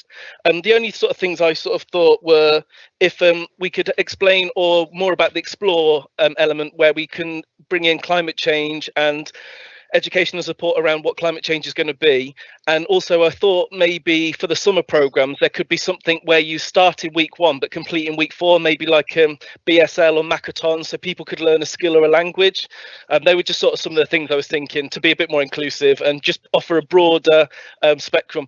also sports activities. I'm a big fan of what the previous 5-hour offer was, where everybody actually had an access to sport. So you weren't super competitive, but you could do yoga, you could do Pilates, but you found your niche within an activity that you weren't having to get too sweaty, you weren't having to compete against everybody else. So as long as there's something at all levels, I think people will always find competition. But if we offer something that gives somebody a taster that they might like to then take it further, that'd be really positive. Thank you, Councillor McVitie. I just add, we're just having conversations at the moment in terms of, I love the climate change idea, because I'm a big advocate of actually supporting children and young people, you know, coming from an outdoor background, you know, about climate change and environmental issues. But we are having a conversation with an organisation that runs a national citizens scheme, see how we can develop that maybe in Sandwell, because what some of the young people were saying to us is, well, will I get a certificate at the end of this because I want something to go on my CV? Now, we laugh about it, but actually, if that's what they want, and what I didn't say was a lot of work, we haven't had the time to co-produce a lot of the work with the children and young people for Easter. We didn't get the guidance till February, and it was literally, you know, we've got to run with this. But for the summer, all of the task and finish groups have been told that they have to co-produce with children and young people, because it's parents that will choose the primary level, you know, pupils, their engagement. But actually, from a secondary level, they will, you know, walk with their feet. They will, you know, and if they don't like it and it doesn't work for them, they're not going to access it. And so we really need to get it right. So they've got to co-produce it with those young people to enable it to work. You're on mute, Richard. Whatever you're saying sounds brilliant. I used to be involved in a play scheme that parents used to sign up their children for, and then they would access it over 2 weeks over the summer. They'd get there and find out their friends' mums had signed them up for something else. So we did a free play offer where children would turn up, not necessarily know what the activities would be, but they would actually turn up and try it with their friends. Behaviour improved, interest improved, and it really worked. But yeah, friends and family can access the opportunity. It sounds like it could be really positive. I mean, I have to say, historically in Sandwell, we have always offered free play offer, Go Play Sandwell work, you know, across the borough, and we regularly reach, you know, between 14 and 16,000 children a year. So I don't see why we should change that. You know, it works, but we need to add to that now. So and extend the age range. So thank you. That sounds amazing. Congratulations and good luck with everything. I'm going to need it. Thank you, Councillor McVitie. Moving on from the flagrant breach of Netflix's terms of use, just to make it clear if they're watching, nobody here is sharing their password with anybody else, I promise. You won't be allowed to shortly anyway, so. No, you won't. Okay, Councillor Chidley, you have a question? Yeah, I'm just getting my video, getting my screen. Is it up? Yeah. It's more of a comment really, because I know Councillor McVitie was on about the climate change. I think also we need to introduce a programme around litter picking as well, getting all the kids litter picking, because, you know, we've all seen it. It's been humongous, the amount of fly tipping and litter picking that's been about since the lockdown, and sort of make an incentive, you know, say if there was collecting cans, or how many cans have you got, and, you know, try and do a leaderboard so the kids feel good about collecting litter. You know, it's a good thing to do for the environment. What do you think about that? Well, I think we could certainly put it to the young people, the children, young people, you know, and see what their thoughts are. And yeah, we've had a lot of content on our social media platforms where children have shared, you know, what they've been doing in the community in terms of supporting the community. Chris, if you want to add something. Yeah, I just remind Councillor Chidley of what she felt when she was an 8-year-old. And I think what we've got to think about is, how do we engage with those young people and make activities that are helpful to the environment an exciting and interesting thing to do. So that's quite a challenge, you know, when you think about what yourselves were like at that sort of age. So yeah, anything we can do that highlights environmental issues, great. And if we can get children to want to do something because it's their idea, then that makes it even better. So the skill is in Sam's team of being able to steer children towards something that becomes their idea that they want to do to support the community. So I can see where you're going with that. We've just got to make sure the children are the ones who are thinking that this is the way to go and the way to improve things, because then that will give us long-term sustained support in our community as those children grow up as well. So thanks for that. I think culturally at the moment it is, you know, we saw on the TV where they was on the beach and everybody left the rubbish, and you know, rubbish is a major issue at the moment. The thing is, we've got a little after school club, and we've done it with the young kids, and they love doing it. If you give them an incentive, that's what I mean. Say, well, how many cans have you had a leaderboard? Maybe get a prize or something. Another thing I was thinking, it's about getting some child-friendly bins, you know, like animal characters or something like that. Because the bins at the moment that Serco have got, a lot of them are rusty, and I wouldn't want to go near there, so I wouldn't expect a child to, you know, put stuff in that as well. So that was another incentive I was thinking of, another initiative. I think in terms of, you know, we're working with a huge range of partners, and I think that's a really good idea that we could put to our business partners maybe to actually fund something like that, you know, the bins, perhaps, in order to make it, you know, more of an incentive. So, you know, I've written it down, I've noted it, and as we move towards the summer, then hopefully you'll see some lion bins or hippo bins in some of our parks. I'd love that, I'd love that. Thank you. Thank you. Thank you, Councillor Chidley. Are there any more questions or comments on that before we move on? No, I'm not seeing any hands go up. So thank you, Sam, for your presentation and for your time this evening. As I said to everyone else before, you are free to go and enjoy the rest of your evening with your Netflix account, if you have one, in line with the terms of service as defined in this meeting. Thank you very much, guys. Thanks for listening. Bye-bye now. Lovely. Thank you. Bye. Right. Next item on the agenda is from me, the Elective Home Education Working Group update. I will keep this very brief as we are rapidly approaching the 2-hour mark. My thanks, as always, to all the members and the officers who are supporting the working group as we're moving forward. I think we've had a brilliant attendance from members and engagement from members during those sessions, and the officers have really done a brilliant job of providing us all the evidence and information that we've requested. We met last week. In terms of the timeline for completing the work, I think what we are going to do now, as we have seen some fluctuation in EHE numbers due to COVID, not wholly, but in part due to COVID, we are going to allow the situation to settle before we form any definitive conclusions. There will be a report that comes to this committee in June that will contain some recommendations for the Cabinet. They haven't been formulated yet, but officers have been asked to draft a report and circulate it to members during April, and members will agree their recommendations then.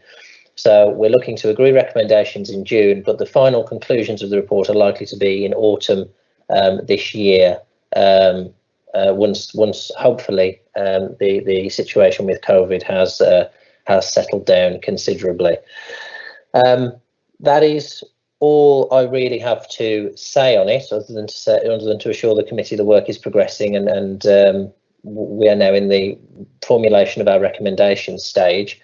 I'm happy to take any questions from members if anyone has any questions or comments on that. Does anyone want to say anything? Nope. Okay, there we are. That was quick and easy then. You'll be hearing from the working group in the very near future, I'm sure, as a wider committee.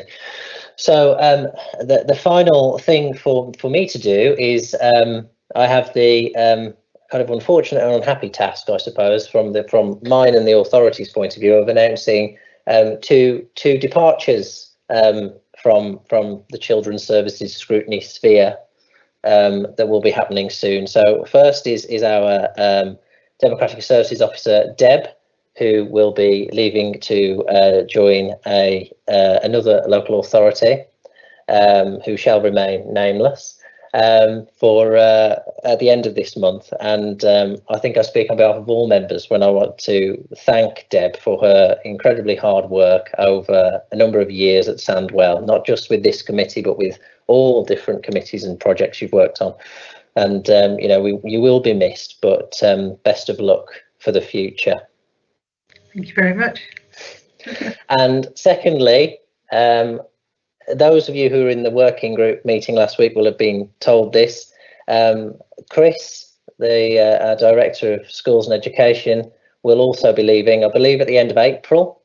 You know, Chris, you know, you've been here quite a number of years, and I've got to know you through not just children's services but also through other work too, and I think your dedication to your role has been really inspirational, and I think the authority will be losing a truly talented individual, unfortunately. But I do wish you the very best of luck in the future, and hopefully our paths will cross again at some point. Thank you, that's really kind for you to say, and I'd just like to wish Sandwell all the best, because I think it's a cracking place to work and there are wonderful people to work with. So I'm going to miss everybody greatly, but you know, thanks for the opportunity. It's been 18 wonderful years. Thanks.